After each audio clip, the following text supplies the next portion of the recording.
Então, senhores, vimos que nossas saídas atendem, nossas larguras atendem, vimos que nossas portas estão abrindo conforme o fluxo de saída, vimos que o nosso projeto tem barra de pânico conforme é a exigência nesse caso, vimos que o nosso piso rampado atende à especificação da norma, não se caracteriza com a rampa, finalizamos essa parte de avaliação geral das saídas, né?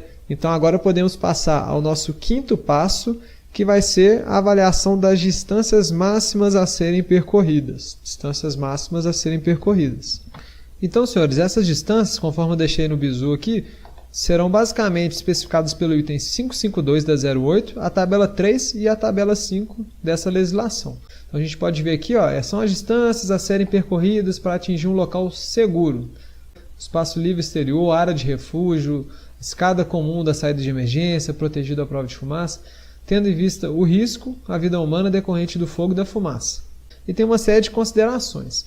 Então, basicamente, vai ser a aplicação, né, essas orientações gerais do item 55.2 vão orientar a aplicação das tabelas 3 e tabelas 5 da IT 08, que são essas tabelas ao final da nossa legislação.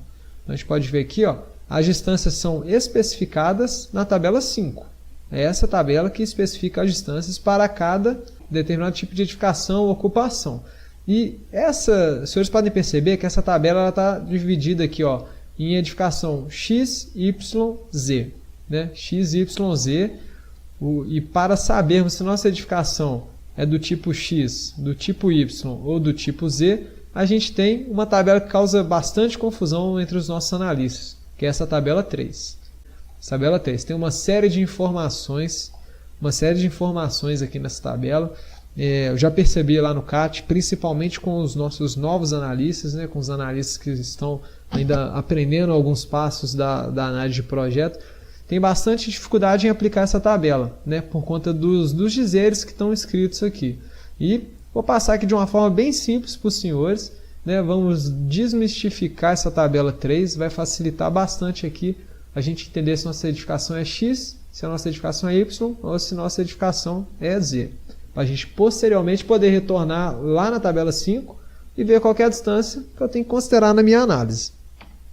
Então, senhores, se eu for retomar aquele item geral de saídas, eu vou ver aqui, ó, que as distâncias máximas para atingir a porta de acesso às edificações, acesso a escadas, porta das escadas, constam na tabela 5. Devendo ser contadas a partir do ponto mais distante da edificação.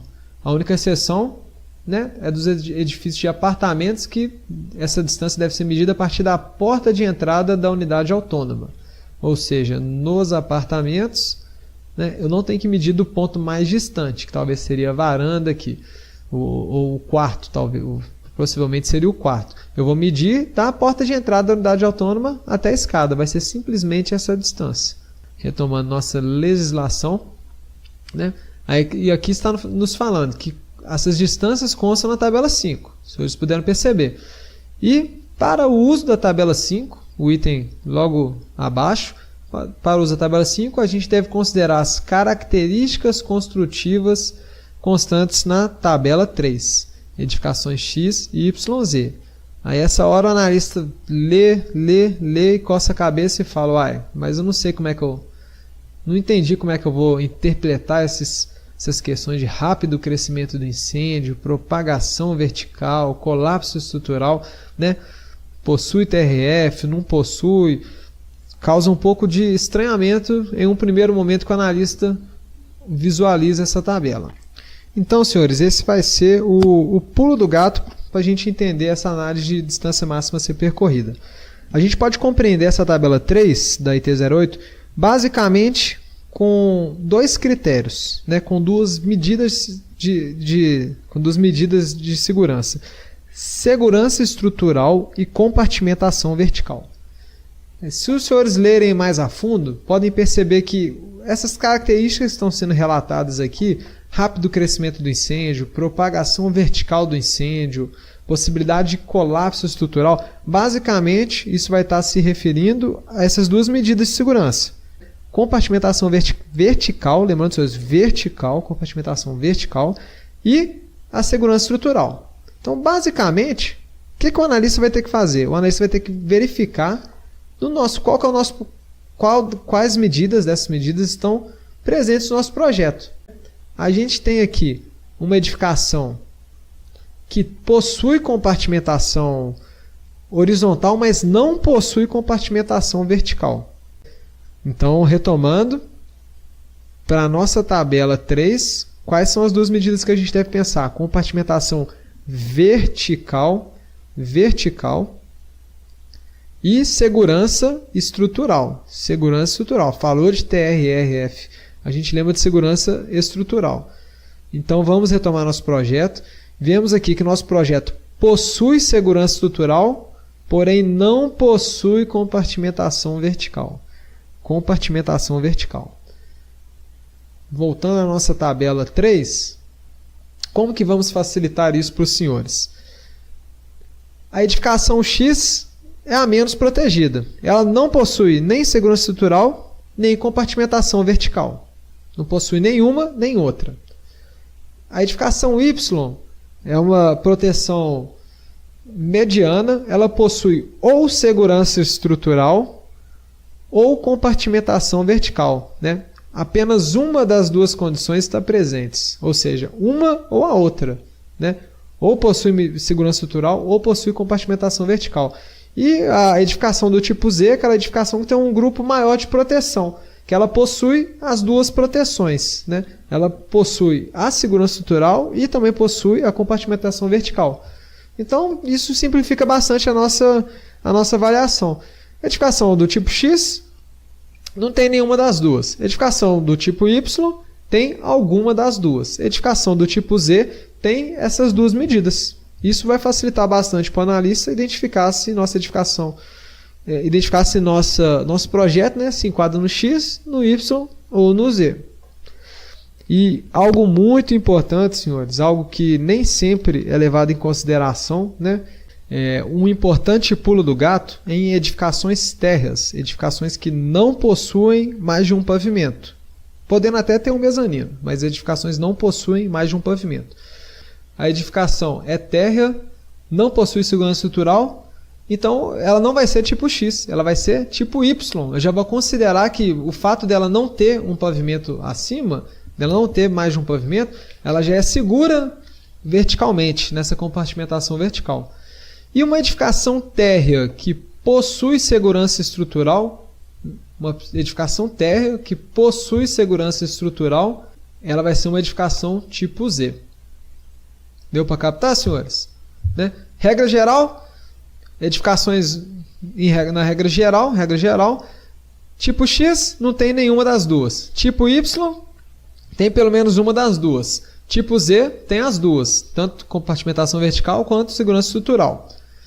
Edificações térreas nunca vão ser do tipo X. Edificações térreas sempre vão ser pelo menos Y, porque eu considero que ela é segura verticalmente. E se essa edificação térrea tiver a segurança estrutural, vou classificá-la como Z.